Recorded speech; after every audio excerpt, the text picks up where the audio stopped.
ಮಳವಳ್ಳಿ ತಾಲೂಕಿನ ಗುಂಡಾಪುರ ಗ್ರಾಮದಲ್ಲಿ ಒಂಟಿ ಕಾಡಾನೆ ಪ್ರತ್ಯಕ್ಷ. ಅರಣ್ಯ ರಕ್ಷಕನನ್ನೇ ಅಟ್ಟಾಡಿಸಿದ ಕಾಡಾನೆ, ಸಾರ್ವಜನಿಕರಲ್ಲಿ ಆತಂಕ. ಮಳವಳ್ಳಿ ತಾಲೂಕಿನ ಅಲಗೂರು ಸಮೀಪ ಗುಂಡಾಪುರ ಗ್ರಾಮದಲ್ಲಿ ಕಾಡಾನೆ ಪ್ರತ್ಯಕ್ಷಗೊಂಡು ಅರಣ್ಯ ರಕ್ಷಕನನ್ನೇ ಅಟ್ಟಾಡಿಸಿದ ಘಟನೆ ಭಾನುವಾರ ಬೆಳಕಿಗೆ ಬಂದಿದೆ. ಗುಂಡಾಪುರ ಗ್ರಾಮದ ರವಿ ಎಂಬುವರ ಬಾಳೆ ತೋಟದಲ್ಲಿ ಭಾನುವಾರ ಬೆಳಗ್ಗೆ ಕಾಡಾನೆ ಕಾಣಿಸಿಕೊಂಡು ಸಾರ್ವಜನಿಕರಲ್ಲಿ ಆತಂಕ ಉಂಟು ಮಾಡಿದೆ. ವಿಷಯ ತಿಳಿದ ಅರಣ್ಯಾಧಿಕಾರಿಗಳು ಸ್ಥಳಕ್ಕೆ ಭೇಟಿ ನೀಡಿ ಒಂಟಿ ಕಾಡಾನೆಯನ್ನು ಕಾಡಿಗಟ್ಟಲು ಹರಸಾಹಸ ಪಡುತ್ತಿದ್ದಾರೆ. ಇದೇ ಸಂದರ್ಭದಲ್ಲಿ ಕಾಡಾನೆಯನ್ನು ಕಾಡಿಗಟ್ಟುವ ಕಾರ್ಯದಲ್ಲಿ ಕಾರ್ಯಪ್ರವೃತ್ತರಾಗಿದ್ದ ಅರಣ್ಯ ಇಲಾಖೆಯ ಜೀಪ್ ಚಾಲಕ ಎಸ್ ಚೇತನ್ ಅವರನ್ನು ಕಾಡಾನೆ ಅಟ್ಟಾಡಿಸಿಕೊಂಡು ಬಂದಿತ್ತು.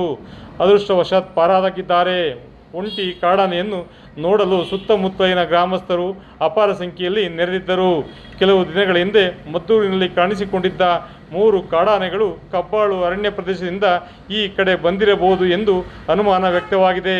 ಅಲಗೂರು ಕಡೆಗೆ ಬಂದ ಸಂದರ್ಭದಲ್ಲಿ 2 ಕಾಡಾನೆಗಳು ಬಸವನ ಬೆಟ್ಟದ ಕಡೆಗೆ ಹೊರಟು ಹೋದರೆ ಗುಂಪಿನಿಂದ ಬೇರ್ಪಟ್ಟ ಒಂಟಿ ಕಾಡಾನೆ ಗುಂಡಾಪುರದ ಬಾಳೆ ತೋಟದಲ್ಲಿ ಪ್ರತ್ಯಕ್ಷಗೊಂಡಿದೆ.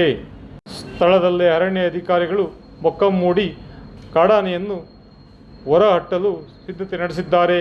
ಕಾಡಾನೆ ಕಂಡ ಗ್ರಾಮಸ್ಥರು ಆತಂಕ ವ್ಯಕ್ತಪಡಿಸಿದ್ದಾರೆ. ಬನ್ನಿ ನಾವು ನೋಡೋಣ ಕಾಡಾನೆ ಪ್ರತ್ಯಕ್ಷಗೊಂಡ ವಿಶೇಷ ದೃಶ್ಯವನ್ನು. ವಿಶೇಷ ವರದಿ ಎಚ್.ಎನ್. ಪ್ರಸಾದ್, ಅಲಗೂರು.